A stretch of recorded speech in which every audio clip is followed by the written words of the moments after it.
Hey Baruch, how you doing? Hey, Jeremy.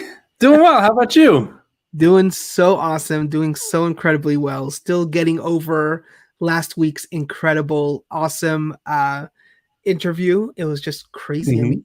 it was just mind-boggling.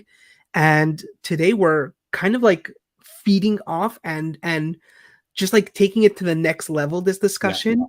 Now that we've worked on ourselves and now that we've really understood the key differences, I guess, between what it means being that greater person, being that better person, understanding that nothing comes without, God doesn't give us what we don't handle.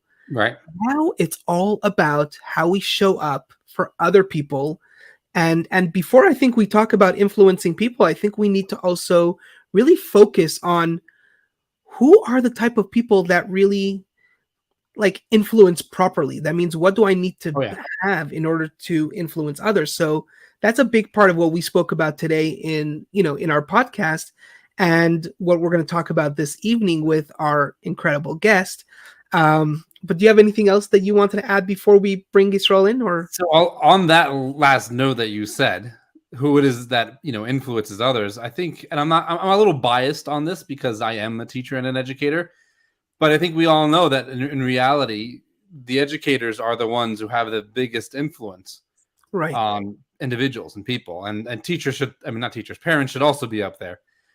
So I'm particularly excited about this guest that we're going to have because he is an expert educator, not just for students and children, but also for adults. So, Jeremy, let's bring him in. Nice. There he is, the man of the hour, Yisroel Pekar.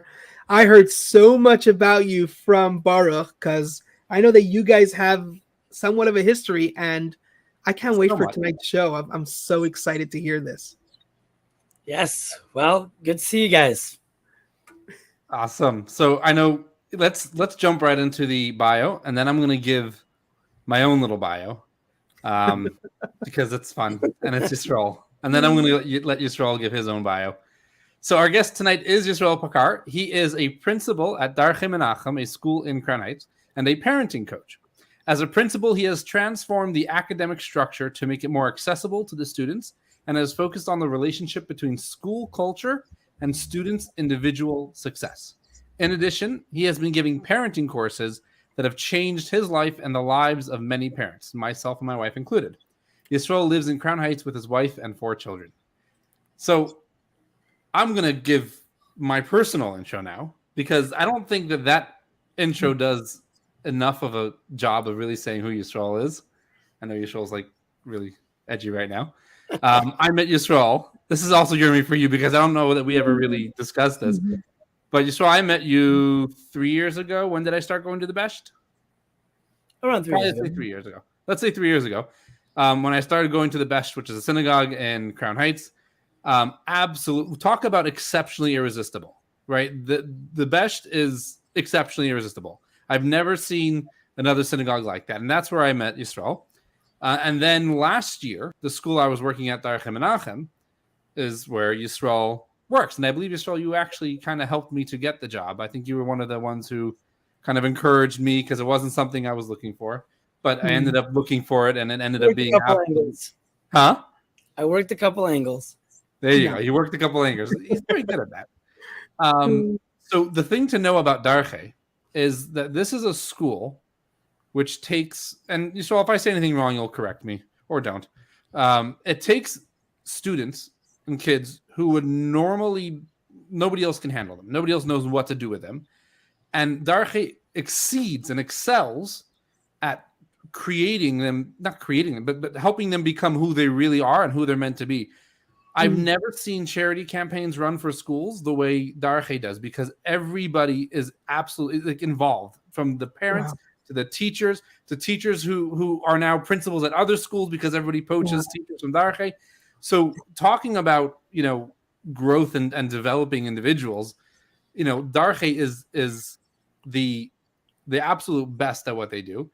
Wow. But a good school is only a good school if it's got good leadership, and Yisrael is one of those absolutely amazing leaders at Darche, and the relationship he has with the students and the relationship that he has with the other teachers, I know we're not supposed to talk about a lot of good, nice things in front of somebody, but whatever. I kind of went off there. Yisroel is one of the top leaders at the Arche, and not to downplay this, he gives parenting courses, which again Shane and I have taken, and they're absolutely incredible. These are things that we started implementing what he was teaching, and right away we started seeing a change in our children and the way they interacted. It's the sort of thing you have to keep remembering and keep doing.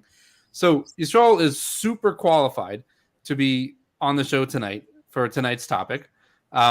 Before we get to that, though, I do want to ask Yisroel, you have a very impressive background and resume and portfolio. And what's most impressive is that you really live it and that you are what you say that you are. So I want to hear from you, and I know our audience wants to hear from you a little more about what you do specifically now in all aspects, the teaching and the parenting, etc. And kind of what was your journey like to get there? Where did you start off, and how did you get to where you are now? Okay, so I'm going to start with this. First of all, thank you for that. And by the way, I'm just gonna be the fly over here because if you remember a couple of weeks ago when my wife was the guest, I was just so blown away by just the awesomeness of it. So mind me, I'm the fly here. Guys, just chat. I'm here. Bromance. I'm good. Just go. Okay, so I'm going to start with the second question because I feel like it's the foundation. So I born in the States, moved to Israel when I was 9 years old. Never did well in school. I honestly can't even remember ever passing a test. Wow. Then at the age of 19, my father gave me an ultimatum of either going to college or not being supported. So we went. So even though I was not a great student, I applied myself towards preparing for college and passed the GED. And then I went to college, and that was really the first time in my life that I did. I don't want to say I did exceptionally well, but I did reasonably okay. And that is how I went through. And then that's my academic background. During this time, I was very disappointed with my own schooling because I felt that no one was really able to give me what I needed. No one was able to really figure out how to talk to me or what I especially needed. And to be honest, I myself didn't know. Even till today, I can highlight. I can't tell you exactly what I needed to succeed in school. What I can tell you is that any staff member that I remember or that I appreciate are the staff that went the extra mile, the staff that put the actual effort to build a relationship with me. So that might be the cornerstone of my philosophy. Anyways, while I was in college, I went to work for a Chabad rabbi in New Zealand, and I built a relationship over the half a year that I was there. I made a couple friends, and they encouraged me to give them some classes, being the assistant rabbi. And towards the end, maybe a week or a few days before I left, there was a woman. Her name is Sarah Glass, and she gave me a pen. And on the pen was written, "To a great educator, to a great teacher." Wow. I think then is exactly when I decided I'm changing careers. Yeah. Wow. When I went into college, I actually started as in a marketing major, and I think when I came back, I transitioned to special ed. Wow. Till today, people ask me why I went into education, and especially because there's so many bad teachers and there's so many problems in the educational system. And I like to respond by saying that's exactly why I went into education. Because there's so many problems, there's so many challenges, because I myself was not satisfied with my own education. And I just want to be clear. I'm not blaming my schools. I'm not blaming the teachers. It's just the infrastructure wasn't there. Maybe the training wasn't there. Various reasons, but ultimately, and again, I myself wasn't available. I needed that special attention. I needed to go to a school, maybe like Darchem Menachem, to get that individual attention, that special attention. But I didn't, and so that is why I decided to go into education. So I started working in Darchem Menachem, and during my first year, I was working under Rabbi Shmuel Gazinski in the 6th grade.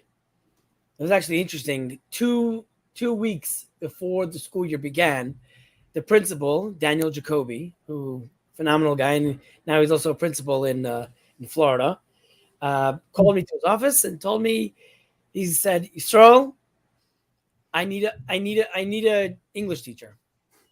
I need an English teacher. I want you to be the teacher.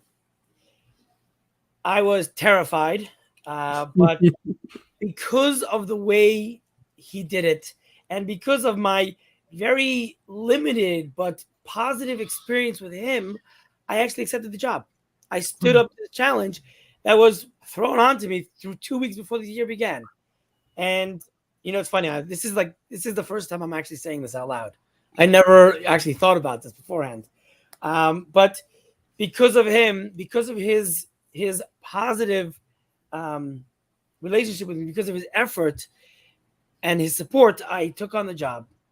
Anyways, so I was in the mornings, I was an assistant teacher, and in the afternoons, I was the English and math teacher.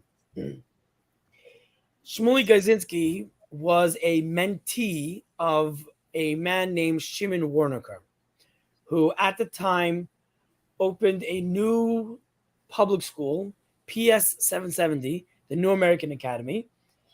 And Shmuel wanted to train his assistant teachers to see what quality education is. So he brought us there. It was such a phenomenal experience. Shimon has such innovative and modern ideas that really foster a warm environment and a rigorous program for the students and for the staff. But really what blew me away, what the cherry on the top was, when I visited him on Friday, it was a Friday, I think, or maybe the second visit was a Friday, at 11 o'clock, he had an hour or two slot that he gave parenting courses. Wow. And specifically towards the parents of his students.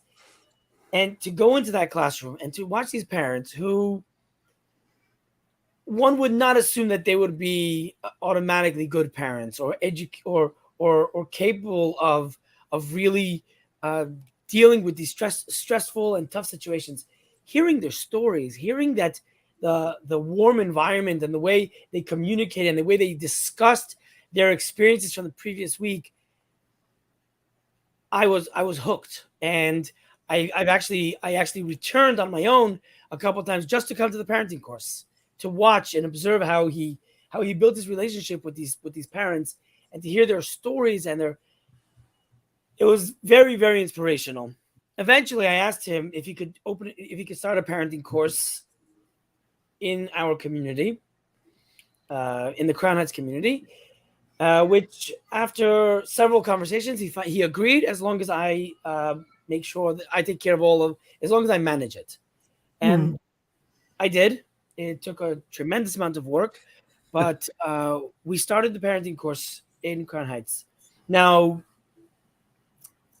at the same time, everything that I was learning from the parenting course was really helping me in the classroom.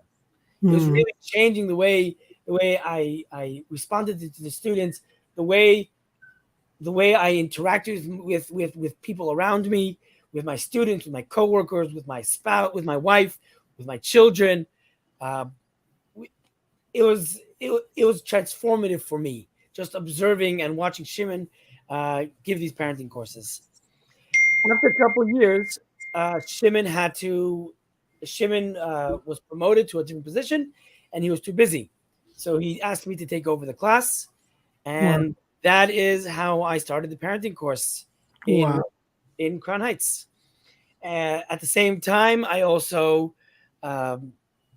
became the principal, and I've been now principal for the past 5 years.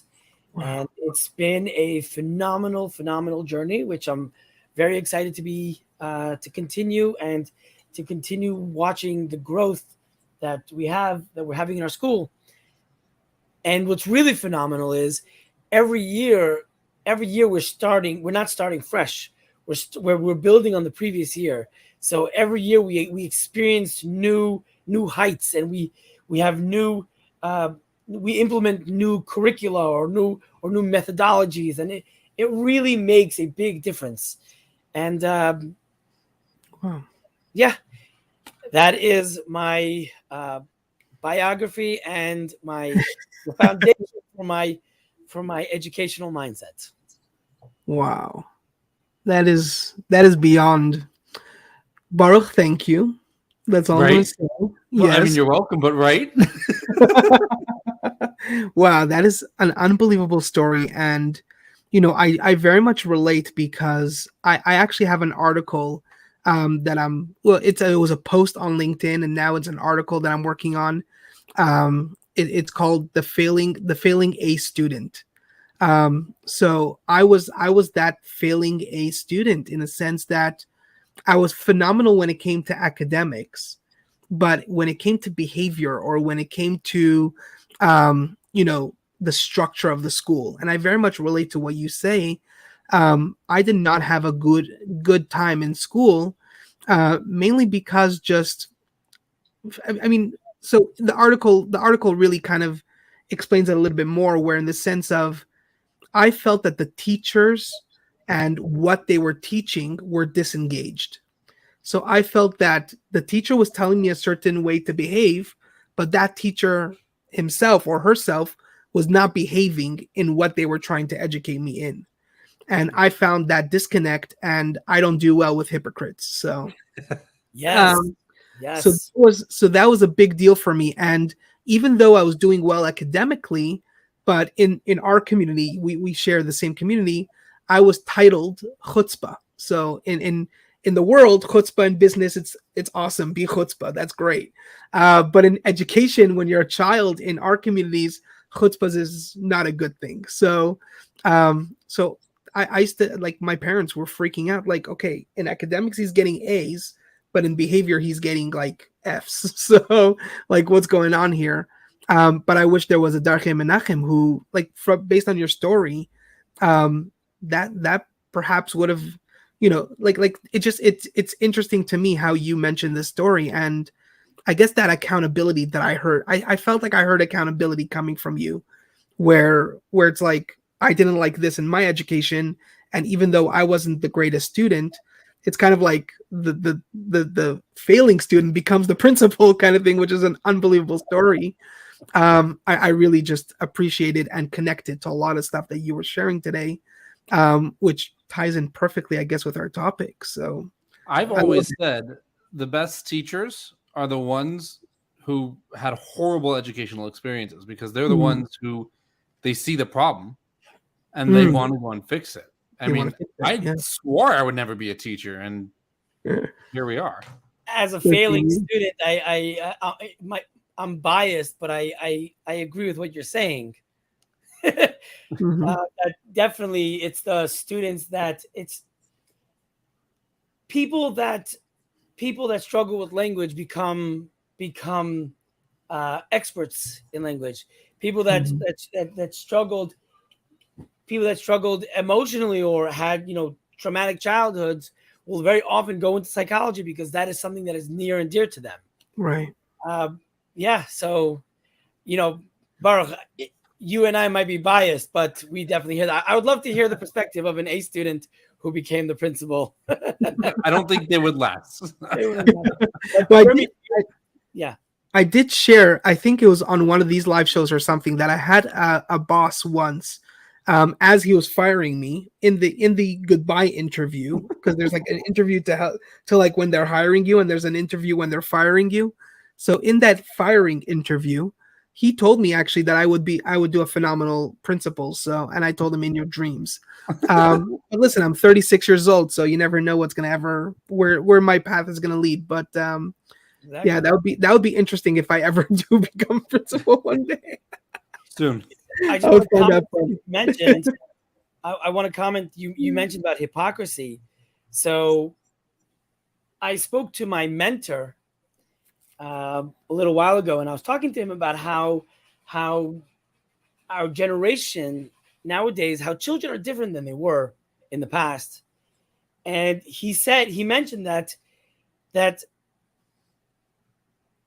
the thing that distances children away more than anything else nowadays, that stops children from progressing, that make children leave the path that their parents want them to go on, is hypocrisy. Is hypocrisy.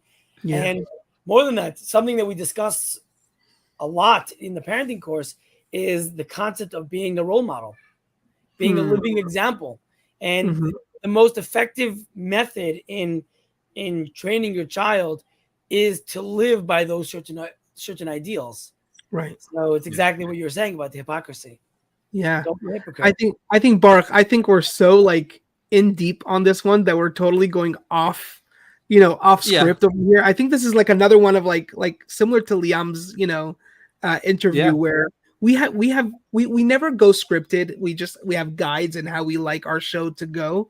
But sometimes the show is so beyond us and so incredible that we just like ditch even that guide. Like we just like, I'll just chat about this, We'll get to it in the last 5 minutes. Yeah, whatever, right? But I mean, like the topic is believing in others, and for those who listen to this morning's podcast, we were talking a lot about and exactly what you were saying, Yisroel.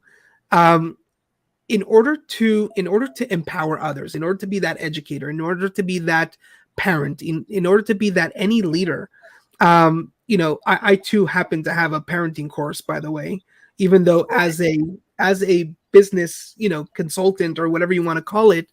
But the reason why I created that parenting course was because how could you be an effective leader in an organization and you're not an effective leader in the organization of your home, which kind of like is parallel. And it's that hypocrisy that we're talking about here. And what I tell people is that you can never lead anybody if you don't lead yourself first. And that was a big part of what we spoke about in the podcast.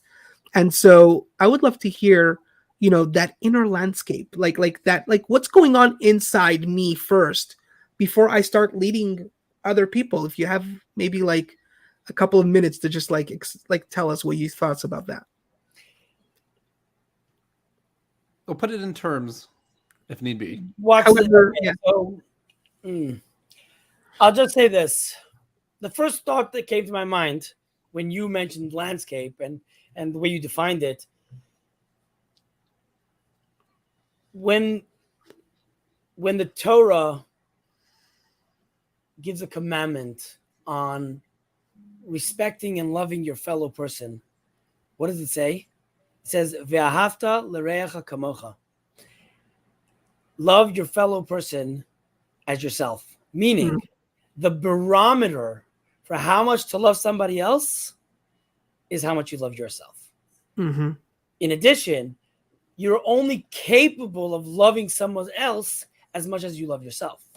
So if you don't love yourself, if you don't feel secure and safe, if you're not comfortable, if you're not in using your executive functioning properly, you're not capable of being there for somebody else. Yeah.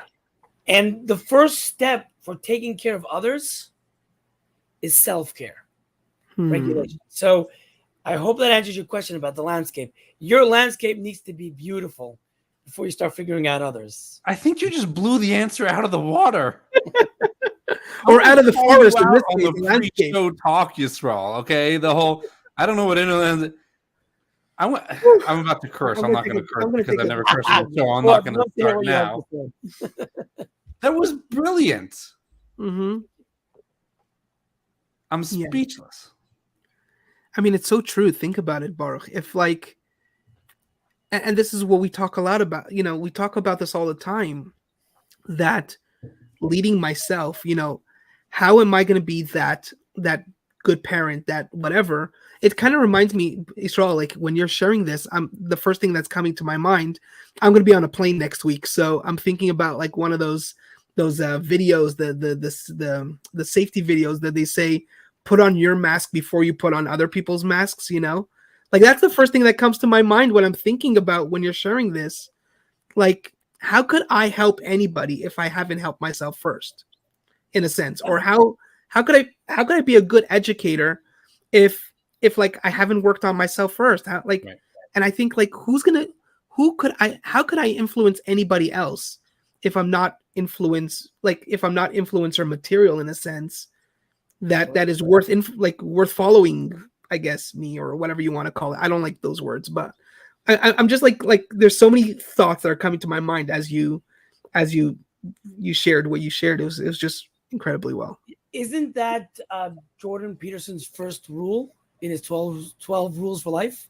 Make your bed. You want to change the world? Yeah. Make your bed. Yeah. First, take care of your own. Do the little tiny things for yourself. Self-care, and then you could change the world. It's not easy though. No, I'll tell you that. Like that's one of those things. Like, you know, I talk about my counselor all the time. I absolutely love him. We're gonna have to get him on a show or something. Sure. But like when we were really starting to make great progress as far as where my life was going and my business and everything, he said, "Okay, so let's talk about rest." I'm like, what rest? Screw rest. I don't need rest. I need to work. I'll rest, you know, when I'm dead. I'm sleeping. Yeah.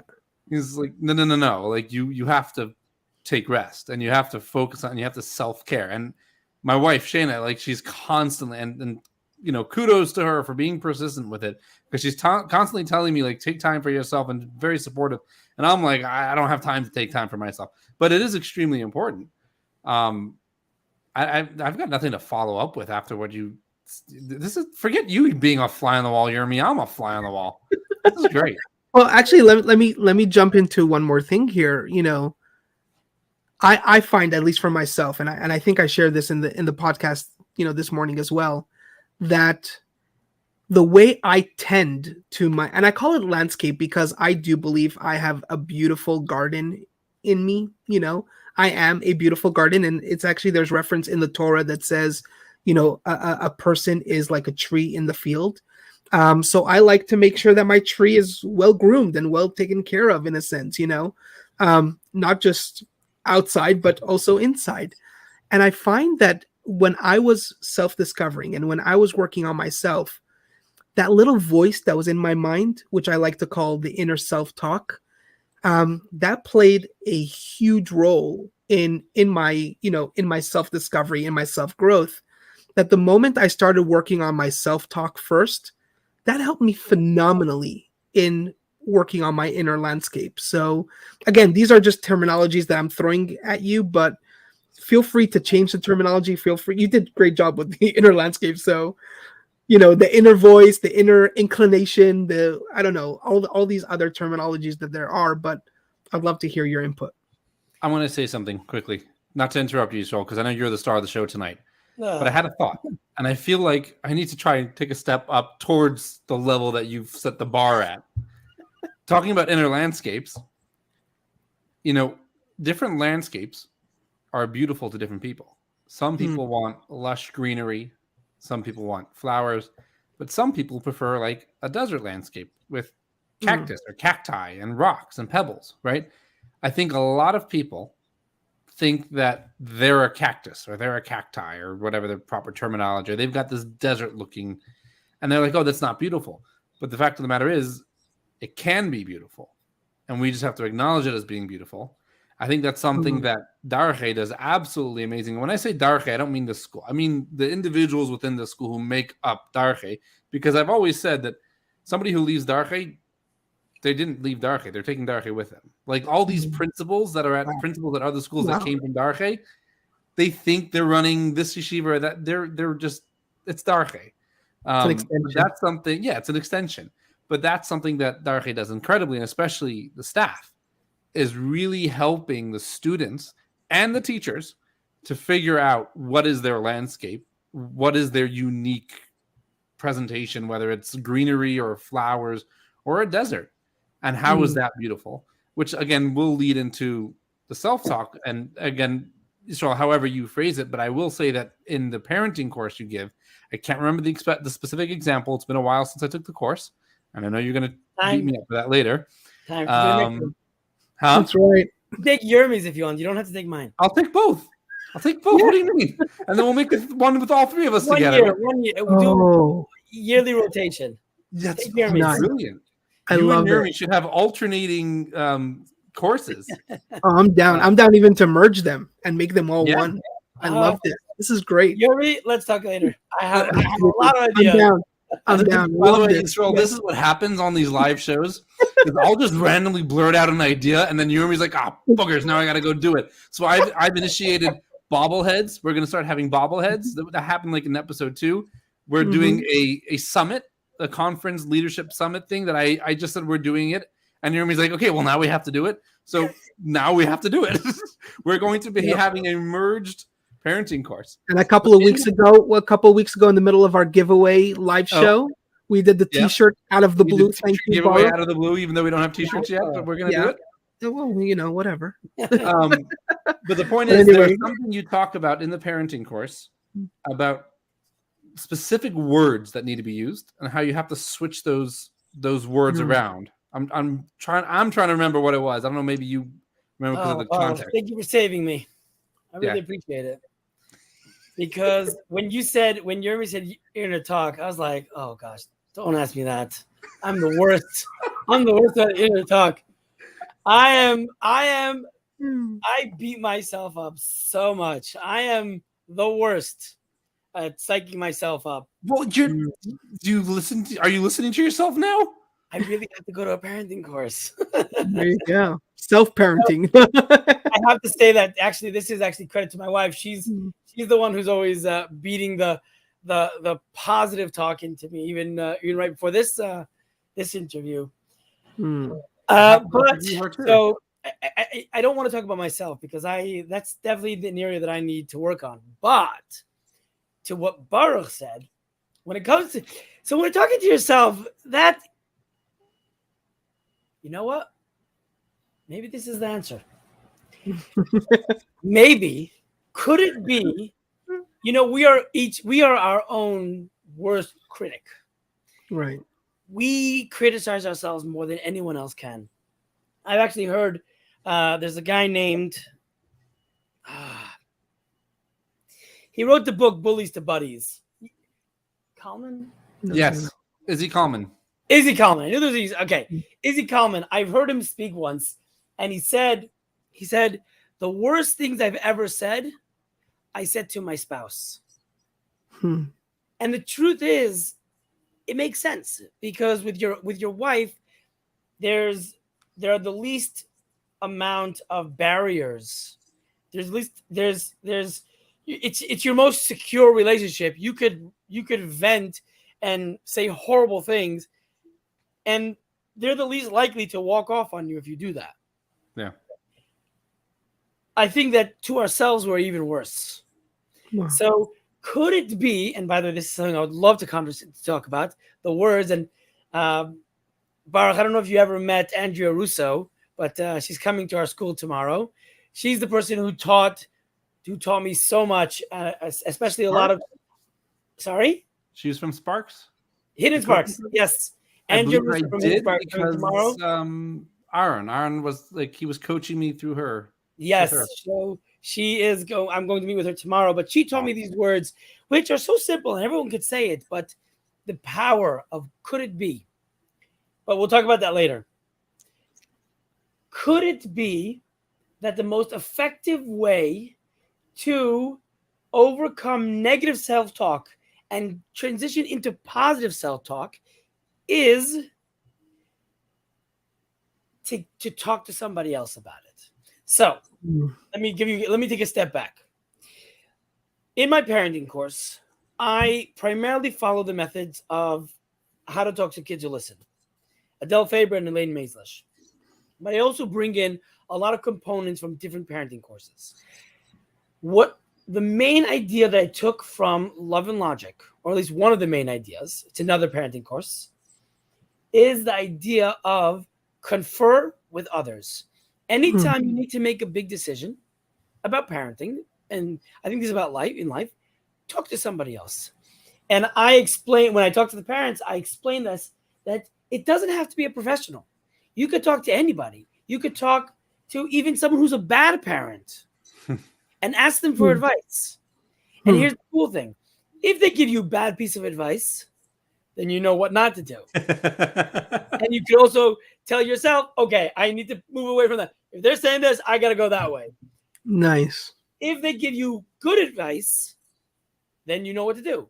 And if they give you advice that's not helpful, then even by you presenting it, by you explaining the situation, it deepens the thoughts in your own mind. That's true. You know, that's also in Hasidic philosophy. We have this idea of words bringing down revelation. By verbalizing something, we're able to really bring it down. But the whole idea of verbalizing something is the idea of there's somebody else and I'm talking to them. So as somebody who's horrible in the department of self-talk, and as Baruch, now I'm going to get to what Baruch said, in the parenting course, when we talk about praise, it talks about specifically how to talk, which words to use and which words not to use. Why? Because this is a great phrase. It's not about what the parent says to the child. It's about what the child says to themselves.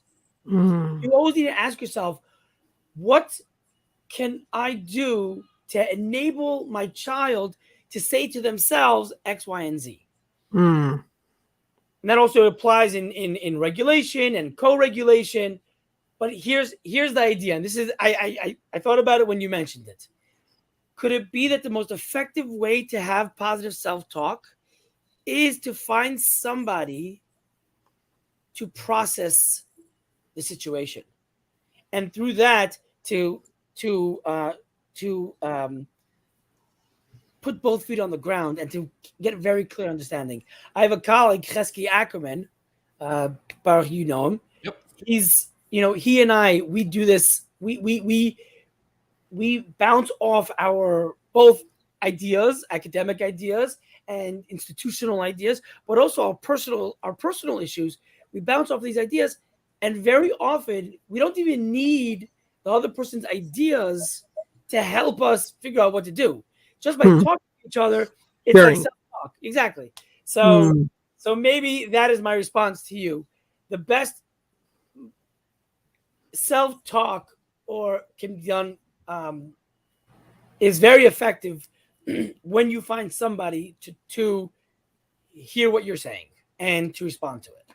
I'm going to say something, which I think Yurmi was going to say anyway, but I'm going to say it. Yurmi has an amazing course called The Work of Happiness, which when I took the course, completely changed my mindset and my thought process of what is self-talk.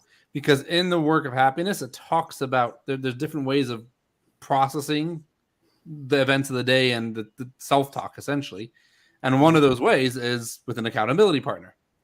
So, Yisroel, I highly suggest, Yurmi, you'll talk about when we're doing the next one. It's definitely something I would suggest that you join us for that conversation and for that workshop, because I think it's something that will really highly be beneficial to you. And I know it's something that when you bring that to Darche, it's going to take things up to the next level. But it really does talk there about self-talk, because I know when I heard self-talk, I thought self-talk was, things on the mirror like I am beautiful, I am brave, I am courageous, but in the reality, I'm not beautiful, I'm not brave, I'm not courageous. But the way Jeremy has reframed it, it's, well, you have to show up to the work of happiness to find out. But it really does reframe it in a way that it's more tangible and it makes a lot more sense. It's like, okay, I'm not brave yet, but here's what I can do to become brave, or I'm not smart yet, or whatever it is, and it reframes it. I wanted to add that, just what you were saying, Yisroel. By the way, beneficial. Just a quick note: Baruch forgets that it's also his course. By the way, because he's one of the presenters in the work of happiness. Next week, Tuesday, June 28th. It's a 3-hour workshop. Actually, it's a 3-hour intensive workshop from 6 p.m. until 9 p.m. Eastern time. Baruch is one of the presenters again. But it's going to be his second time presenting. So he still thinks it's my course, but he's an individual that took the course and excelled in it and just loved it and everything that we asked him to help present it as well, because he really took it on like incredibly well. So it is his course too, just by the way, just to put it out there. But that's so cool. Huh? Yeah. It's so cool that you took a course, were so inspired by it that you invested, and you now are able to participate. And maybe one day he'll have his own courses. Yeah, Jeremy is helping you work on that, to his credit. Yeah, that's what it's all about. But I wanted to share one thing that you shared about that camaraderie and that inner circle, and that, you know, that thing that you have, this sort of like somebody who you could go to and chat and talk about, not necessarily even like to problem solve, but more to just like express what's going on and what's happening. It is something that we implemented. We have the Exceptionally Irresistible Club, which first of all, every Friday we have something called the Weekend Celebration. That happens on LinkedIn, where we just celebrate other business professionals for whatever it is that they're doing, just to have them express their mini victories of the week. And the idea of the club is really exactly to what you were saying, Yisroel, was that we are all business professionals. We are all professionals in our own way. And we all have our challenges and hardships that on some level we all could relate on. And if we could just come together and not necessarily network for the sake of, you know, growing a business or whatever, but just network for the sake of supporting one another in whatever it is that we're doing. I mean, I would potentially come to like a networking event where you're there just to listen to things that you're doing, not necessarily that I have any experience like you in an educational capacity, but just the mere thought of you having a person who could actually listen to you and just even be your cheerleader sometimes, say, yeah, good job, you know, is a huge part of moving yourself, growing yourself, in the sense of professional, personal, all that kind of stuff. Yeah, great. I thought this was going to be the transition into Clubhouse. This is actually. Okay. Because here's what I was going to say. Do you want to do it? I can't wait till our show gets to the point where we can start playing like little like audio clips, like in radio shows. So like, you know how there's like traditions. So instead of doing tradition, we're going to do transition, because that was a beautiful transition, Jeremy. That's true. So Baruch, you want to invite everybody to the Clubhouse then? Huh? Before we wrap up the show, do you want to invite everybody to the Clubhouse? I will do the Clubhouse. Just like Jeremy was saying, how having Jeremy and Yisroel were talking about this idea of having a round circle or a circle of influence, people that you can bounce things off of and talk to and get influenced by. Well, we do that every Thursday at 7 p.m. Eastern Standard Time, where you have the opportunity, you as the audience have the opportunity to join us and share your thoughts on this very topic that we discussed this week. The podcast is where Jeremy and I get to share our thoughts for 20 minutes on a topic. The live show is where we get to interview and speak to a very exceptionally irresistible guest, who this week was Yisroel, who blew us all out of the water. Totally. And then Thursday is your turn to blow us all out of the water with your great, deep insights. So that info is, I believe, all in the bio. It's on Clubhouse. So if you're on Clubhouse, you can find us by the Exceptionally Irresistible Club. Join us Thursdays at 7 p.m.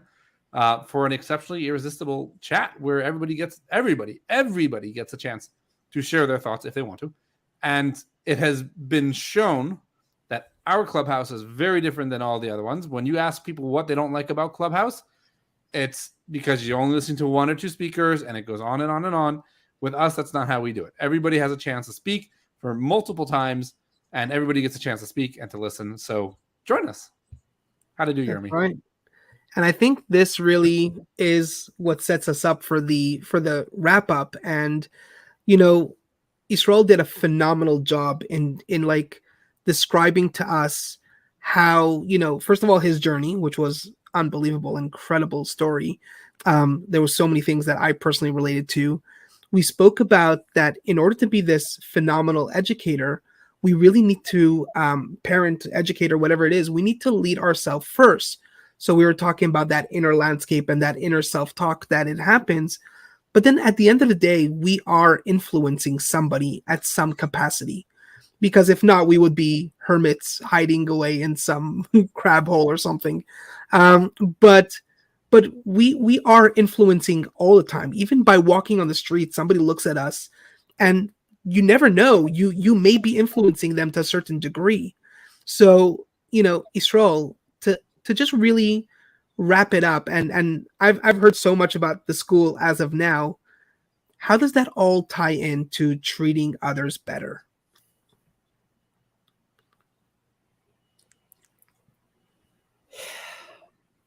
The key to a successful leadership, the key to successful parenting, the key to inspiring your staff, the key to getting the kids excited about what they're learning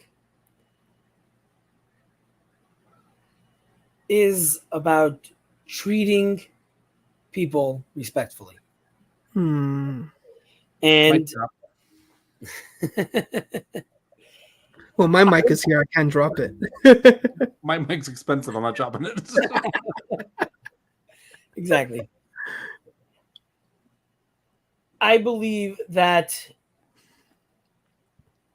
children, one of the things that I discuss a lot, and obviously children are different than other adults, both from a spiritual perspective, meaning as a parent, we are responsible for our children from from the divine instruction or circumstances, but even also from a legal perspective, we are responsible for our children, especially because they are our wards as WARDS, and because they're not fully developed.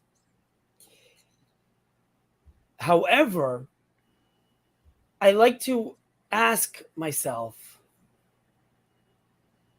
what would I do? How would I treat my spouse in this circumstance? How would I treat another adult in this situation? Do you punish your spouse if they don't do exactly what you want? Right. Do you punish your neighbor if they park their car improperly? No. You convey what you want. You set expectations. You state how it makes you feel. And when you have that mindset, when any leader, teacher, or parent has that mindset of this is a separate individual who needs to be treated with equal amount of respect, exactly the way I want to be treated, as Hillel Hazaki and Hillel the Elder says, don't do unto your friend what is hated upon you. Don't do to somebody what you don't want. Same thing with the children. As much as possible. Now, obviously, we all need to do better, and we're all struggling, and we all need to do that self-care. But when we're in that healthy area, when we're in the right mindset, let's ask ourselves, what does this separate individual need in order for me to convey to them what's the best way for them to move forward? Mhm. Again, there are some differences, being that they're younger and that they are under they are our responsibility. But I think that is the mindset that we need to have. That's the first one.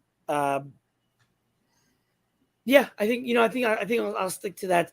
That is the mindset that we need to have in order to make other people uh, feel safe, feel comfortable, and in turn, they themselves will also become better and more productive human beings. I love that. That is so powerful and so true, because I share that in my parenting course. I say, unfortunately we have a very immature society. There's a lot of older people that are immature, and I tell parents, if you want to raise mature children, treat them as mature children. Obviously there's an age situation, and you have to be emotionally intelligent enough to understand, you're not going to treat a little 5-year-old as an adult, obviously.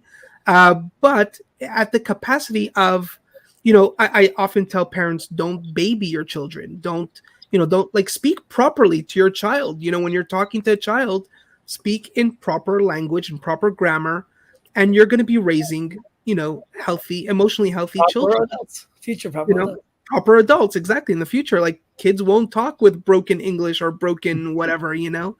But you really hit it on the head, and it's really, don't do unto others what you don't want to do to yourself. It is the key to treating others better, in a sense. So yeah, 100%. I want to add one more thing, just because I'm thinking of a couple of my, I'm going to say the word friends, but friends that happen to work under me, that happen to be my employees. I think a couple of them will Well, tell me to be that fair, you're very good friends with all the people that work under you.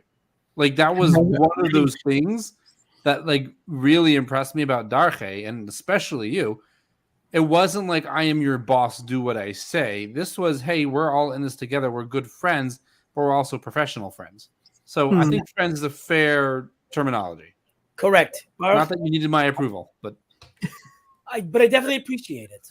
hey, see, because There you we're go. professional friends. So, one thing I like to say, so even when I put responsibility onto my staff and I set expectations, I I've said this so many times. Ultimately, and I'm coming from the angle of someone who's in a leadership role, and that means as a parent, as a teacher, as a leader in any field. Ultimately, it's the leader's responsibility, and I tell my staff, and this I do this to set accountability, but also to give them an understanding. I tell them, if a student in your class is not learning, is struggling, whose fault is it? Right. Yeah. Whose responsibility is that they should do better? Not their Right. own. It's yours.